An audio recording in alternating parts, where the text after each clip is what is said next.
trying to read some of the material. It's kind of a lot to go through though, since there's 2 chapters. Yeah. Uh, How's everyone's weekend? You know, all that. Good. Busy. It How about yours? was nice. I went camping and going again this weekend. It'll be fun. Right on. You guys get a lot done up at the cabin? We did. We were mostly lumberjacks this weekend. We cut down trees. Cool. Well, as long as everyone survived, then I guess it was a good weekend, right? Yeah, exactly. Yeah. How about you, Seth? We're headed to Wyoming this week, so actually tonight. So pretty excited to do that. Cool. So yeah. What are we ready to get going on this, or? Sure. I think so. Okay. There is. Wait. So does it cover 2 chapters? Yeah. Yeah, this is a big reading today. Yeah, I couldn't get through all of it, but it's kind of hard because some of the questions I'm trying to figure out which chapter to even look in to find the answer because they kind of have similar content, so Yeah. Yeah. I have to come through all the material pretty thoroughly. So anyway, Well, the first chapter is more about like money and the Fed, and then the second chapter is more about just the banking system. So, but still, like it's still complicated. I did the same thing. I'm like now, I read chapter 1 and went through it. Like I still don't know if I should know this answer or not. yeah, So. yeah. So, all right. Okay. Number 1, the main function of the Fed is to 1, serve as fiscal agent for the federal government, 2, set reserve requirements of banks, 3, clear checks from member banks, or 4, control the money supply. That one's number 4, right? Yeah, that's what I have. Yeah. Because they do the other 3, but the main one is the control the money supply. Those other 3 are aspects of controlling the money supply. Yeah. Yep. Okay. Number 2, the M1 money supply is composed of 1, all coins and paper money. Hey, sorry you guys, my husband's calling me. Just a second. No worries.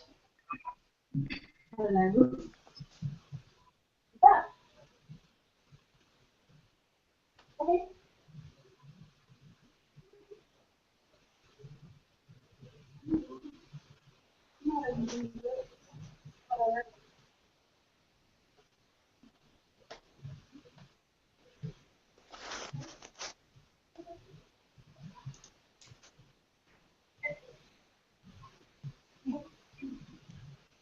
Fine. Sorry. Oh, it's working. Which definitions of the money supply includes only items which are directly and immediately usable as a medium of exchange?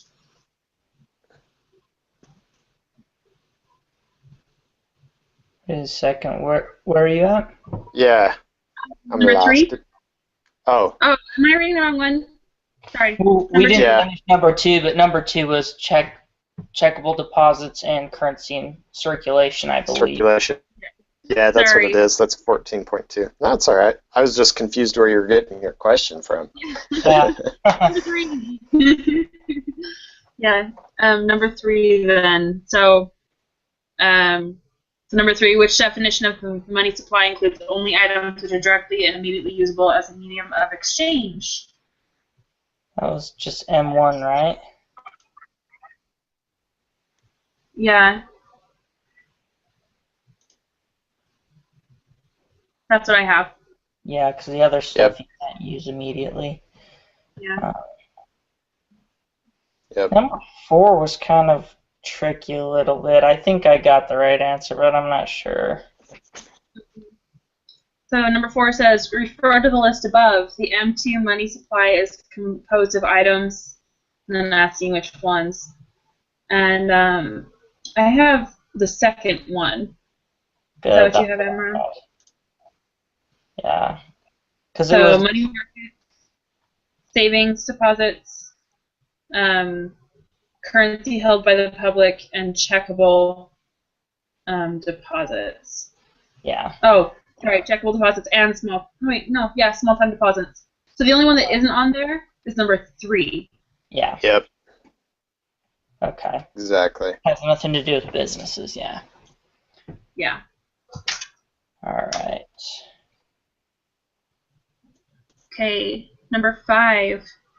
One reason that near monies are important is because, 1, they simplify the definition of money and therefore the formulation of monetary policy. 2, they can be easily converted into money or vice versa, and thereby can influence the stability of the economy. 3, they do not reflect the level of consumer spending, but they have a critical impact on saving and investment in the economy. 4, credit cards synchronize one expenditures and income, thereby reducing the cash and checkable deposits one must hold. I had number 2 on that. Yep, that's what I got. Okay. That's what I have too. Good. Sweet. Okay, number 6. The Federal Open Market Committee, FOMC, 1, provides advice on banking stability to the Fed. 2, monitors regulatory banking laws for member banks. 3, sets policy on the sale and purchase of government bonds by the Fed. Or 4, follows the actions and operations of financial markets to keep them open and competitive. I highlighted that somewhere. I'm trying to remember where it was at, but it was number 3. They set the Yeah. That's what I have to. Yeah, it's 14.4, but yeah. Sweet. Yeah, under FOMC. Mm-hmm. Good. Number 7, when a banker records how many dollars each of his borrowers owes the bank, money is serving as a 1, store of value, 2, unit of account, 3, medium of exchange, or 4, legal tender. Is that unit of account? I thought it was store of value, but That's how many I dollars? could be wrong. Yeah, I guess that would be right. I don't know, I felt like they were all so closely woven together that I hope I'm not messing it up either. No, because it's definitely not legal tender. It's not. I mean, it is medium of exchange, but that's not the answer. Yeah. And unit of account is actually something else. Yeah, unit of account is just like is a measurement of how much something is worth, was what I understood. Yeah. And then store of value says that enables people to transfer purchasing power from the present to the future. Yeah. So You're right. it's just talking about a future thing. That's why I went with it. But Yeah. Number 8. Money functions as a store of value. It allows you to 1, measure the value of goods in a reliable way. 2, make exchanges in a more efficient manner. 3, delay purchases until you want the goods. Or 4, increase your confidence in money. You just read that one. Yeah. Number 3. Yeah. Okay, number 9. United States currency has value primarily because it is 1, a legal tender, is generally accepted in exchange for goods or services, and is backed by gold and silver of the federal government. 2, is generally acceptable in exchange for goods or services, is backed by gold and silver, and facilitates trade. 3 is relatively scarce, is legal tender, and is generally acceptable in exchange for goods and services. Or 4, facilitates trades, legal tender, and permits the use of credit cards and near monies. That one, I put the number 3. Yeah, that's what I have too. Okay. What do you think, Seth? Looks good. I wasn't sure if it was 1 or 3, but if you guys both think it's 3. Well, it's not backed by gold and silver, so. Yeah, definitely not. I mean, it's supposed to be, but it's not. So. Yeah. Not anymore. Yeah. Number 10. If the purchasing power of the dollar is falling, then it follows that the price index is falling, the price index is raising, nominal incomes are falling, interest rates are rising. I didn't see where that was in the book. I'm guessing it must have been in the 2nd chapter because I didn't get a chance to look at much of that. But it would, I thought it would be either the interest rates or the price index is rising, but I don't know. Yeah, I have the price index is rising. I don't remember where I found it. Let's see.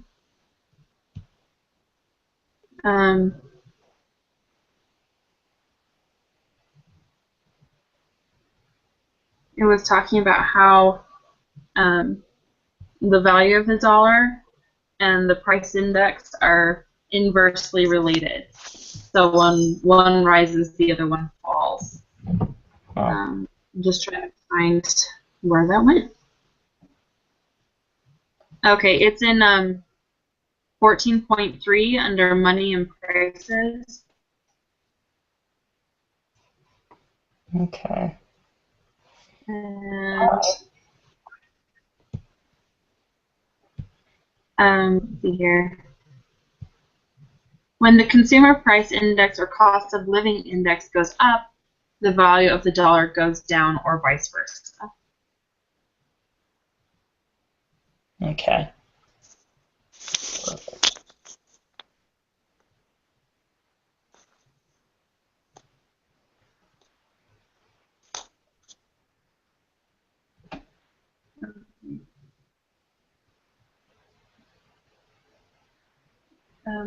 Well, ready for 11 now? Mm-hmm. A bank has $2 million in checkable deposits in the bank's balance sheet. This would be part of 1, assets, 2, liabilities, 3, capital stock, 4, net worth. And now we're into the next chapter with this one. I'm looking for it. I can't.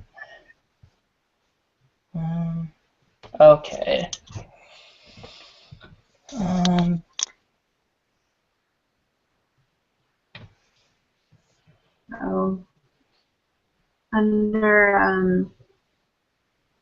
Under 15.2. Transaction 1, transaction 2, blah, blah, blah. Oh, wait, maybe not. Maybe I'm in...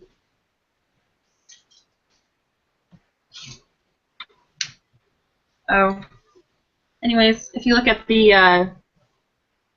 if you go down a little bit, under transaction 3, it shows like it's got the little graphs, the little charts. The one called the deposits, it has checkable deposits as a liability. Gotcha. That's not what I would have guessed, so I'm glad you showed me that. Well, it talked about in the chapter how it's a liability to a bank because anytime you want to draw on that money, you loaned your money to the bank. So they have to come up with the Okay. Yeah, so anytime you want to go to the bank and get your $2 million out, then they have to be ready to pay that. Okay, that makes sense. So it's a liability to the bank. Okay. Okay. Number 12. The required reserve ratio is equal to 1, a commercial bank's checkable deposits divided by its required reserves, 2, a checkable bank's required reserves divided by its checkable deposit liabilities. 3. A commercial bank's checkable deposit liabilities multiplied by its excess reserves. 4. A commercial bank's excess reserves divided by its required reserves. That was number 2, right? So the required reserves divided by the checkable deposit liabilities, that's in transaction 4. Yes, sorry. Commercial banks required. Yes, you are so right. For some reason, I had it backwards in my head, and I had it the other way around. But yeah. All right.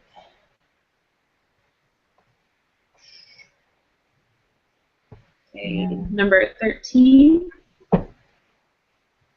The figures in the table below are for a single commercial bank. All figures are in thousands of dollars. Refer to the data given above. If the reserve ratio is 10% and a check for $10,000 is drawn and cleared in favor of another bank, then the actual reserve of the bank will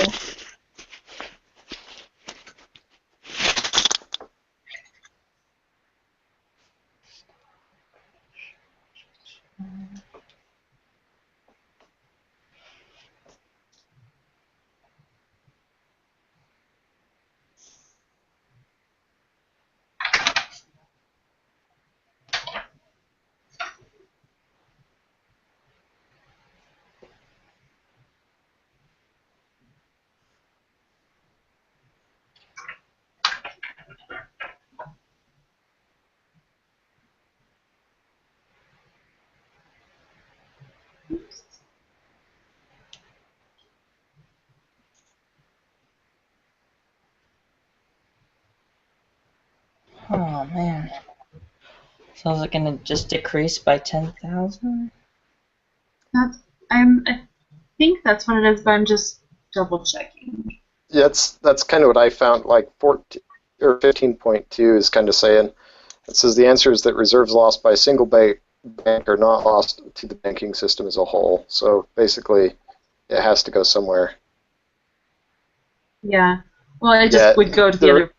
Yeah, the reserves lost by Bank A are acquired by Bank B. Those lost by B are gained by C. Yeah, and so it would just forever decrease on by it. 10,000 then. Yep.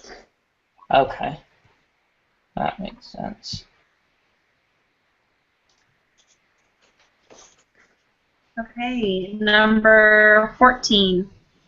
Money is created when 1. A depositor deposits money at the bank. 2. Bank grants a loan to a customer. 3. Someone lends money to a friend or family member. 4. People use money to pay for stuff they buy from one another.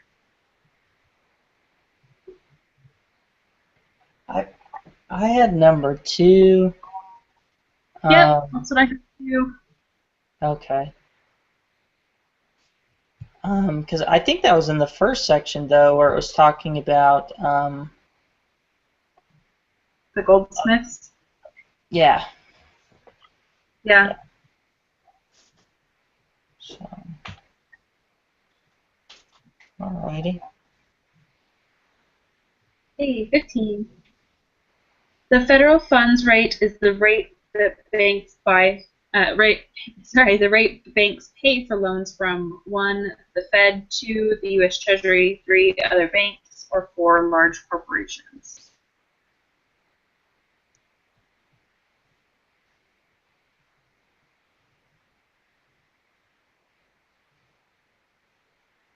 Is it from the U.S. Treasury?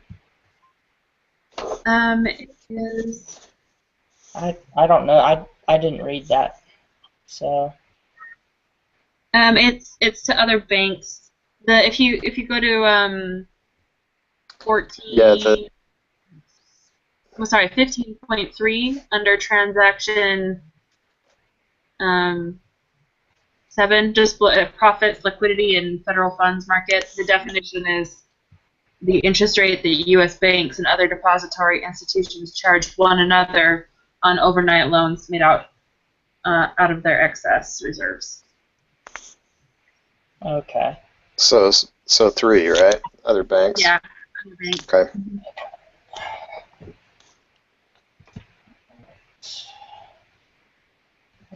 Excess. Okay. Number 16. If Bank A has excess reserves of 1 million and all their banks in the system do not have any excess reserves, then the amount of additional loans that can be made by the banking system will be 1 million. Also, a fraction of 1 million, a multiple of 1 million, 1 million times the required reserve ratio.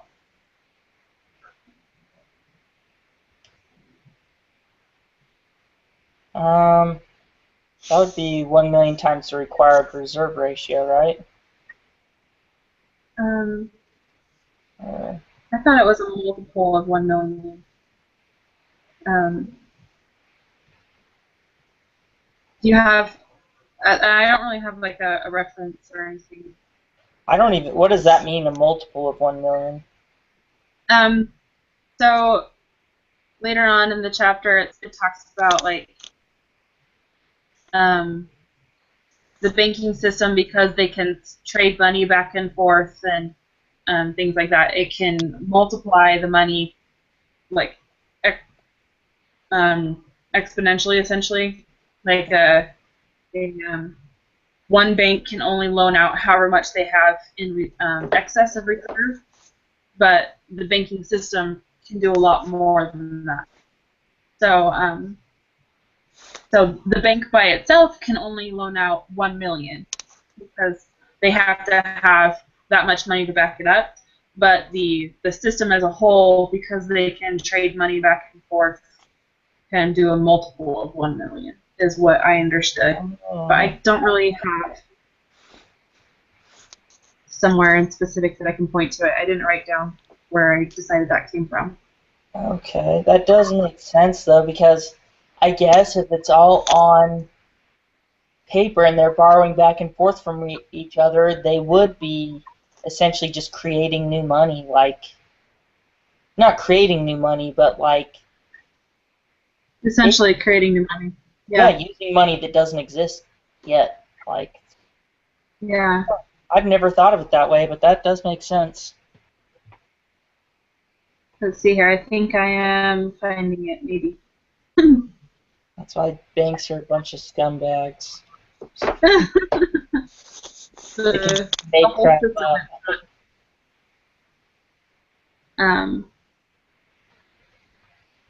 Okay, the very end of 15.4, I think is where it is.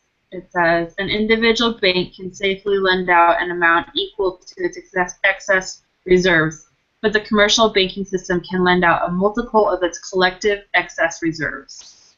Okay. So collectively, the banks have 1 million excess reserves, so they can lend out a multiple of that. Okay. All right. Sweet. Okay.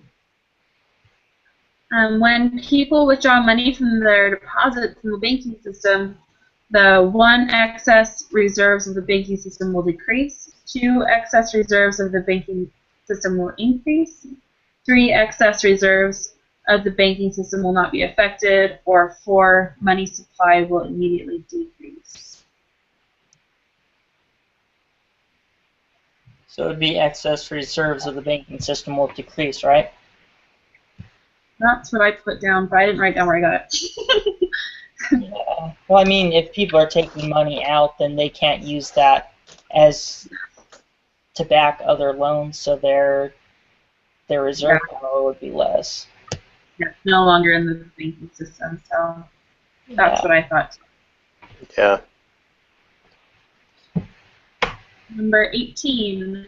The fractional reserve system of banking started when goldsmiths began accepting deposits of gold for safe storage, 2, charging people who deposited their gold, 3, using deposited gold to produce products for sale to others, 4, issuing paper receipts in excess of the amount of gold held. I think that's number 4, right? Yep. Yep. And like that story or whatever. Okay. If the required reserve ratio were 15%, the value of the monetary multiplier would be 5.5, 6.67, 7.32, or 8.54.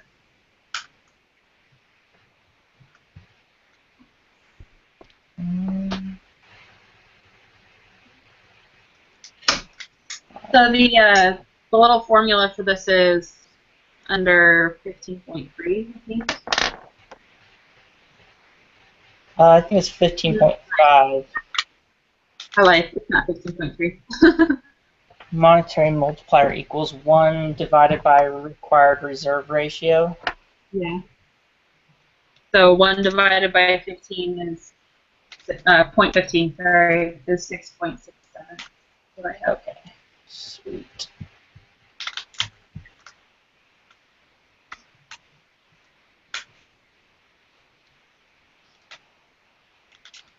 Okay, number 20. The balance sheet below is for the First Federal Bank. Assume the required reserve ratio is 20%. The monetary multiplier is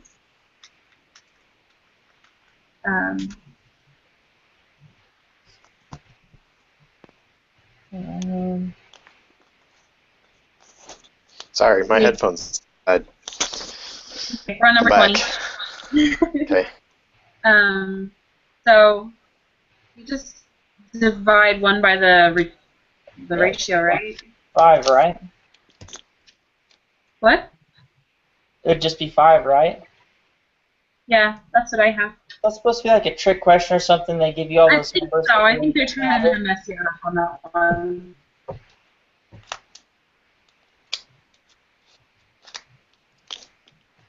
So how did you find it? So the reserve ratio, the multiplier is just 1 divided by the reserve ratio. Like you ignore all the stuff in the middle. I think it's just trying to throw you. Okay, Basically, gotcha. yeah, show you that the only thing that matters is the reserve ratio. It doesn't matter how much money you have; it's going to be the same. Okay. I think they're just trying to yeah. And I can submit it this week. See if One of these days I'm gonna have to do it and actually be ready. What was that? One of these days I'm gonna do it and actually be ready. I promise. Alright. Let's see. Got a 95. Wow. That's pretty good. But We missed number 7. When a bank reports how many dollars each the bank money is serving as a unit of account. I'm so right. I'm sorry, Aaron. No, you totally convinced me that I was wrong. So I didn't. Trust me, I'm sorry. I just thought for some reason I thought it was unit of account, not for any specific reason though. So don't feel bad. It just sounded right for some reason, but I had no idea on that one. But yeah, I think that's the one. Let me make sure there aren't any other ones, but I think that was it. Yep, that was it. Good job, guys. Not too bad. Nice. Chapter's worth of crap. Yeah, that was Yeah. that was a lot to read through. Yeah. Yeah. Awesome. Well, hopefully your trip goes well. And, Well, thanks. Yeah. And yeah, both of you guys are going to be traveling this week. Man, I wish I was going somewhere. Man, how long are you going to be in Wyoming for, Seth? We'll be there till Sunday. Oh, wow. So, like 5 days, 4 days, whatever. Cool. Cool. Well, hopefully you Yeah. guys both have fun. Just remember that Yeah, there are you other too. people in the world that don't get to go anywhere this week, so just count your blessings. Yeah. Off for the post or anything then? Man. Well, alrighty, guys. Well, thank you for meeting and doing that. I'm glad we were able to do that before you guys left because it's a lot easier. I always feel so much more secure when I get feedback saying, with the homework you can check your answer and everything, but with these you can't, so it's really nice to get your guys' feedback and have us all, talking about it. So. Yep. Yeah. Thanks, you guys. We'll see you All next right. week. Sounds Okay. good. See you guys. Bye. Yeah.